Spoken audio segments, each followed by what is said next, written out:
We'll be giving you the pictures of that story later on. But then let's have a look at another sad incident where survivors of the tragedy that happened at Fort Jesus area of Ruiru, Kiambu County, killing 6 people on a wedding day, have narrated how exactly the incident occurred.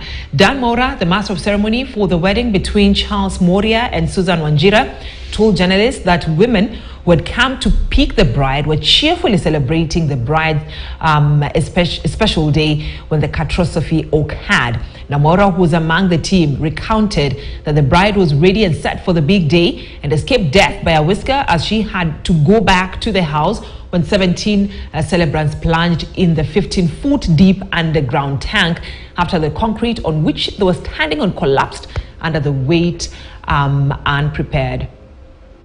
Tukafika mahala pale, tulipata kisanga ambao hatukuwa tumetarajia. Wakati tulikuwa tunaimba kwa sababu ya bibi harusi, tulikuwa tunasifu mahali hatukujua ya kwamba kuna shimo. Na baadaye ile shimo iliweza kupasuka kwa sababu watu walikuwa wengi sana, na tukaweza kuzama ndani ya hiyo shimo na tukajipata ndani ya shimo tukiwa watu wengi sana. Nikajikuta nikichukua video, but hiyo video haikumalizia vizuri. Ni kwa sababu vile tulienda kutoa bibi harusi,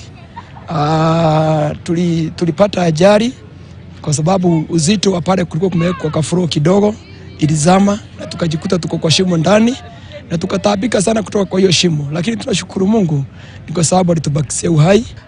We will have known how many people will need to be given a proper send-off, because this was not the intentions of the family. They were just coming for a wedding.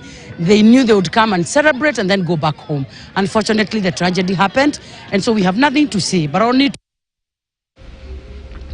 a sad incident there. I really don't know what to say.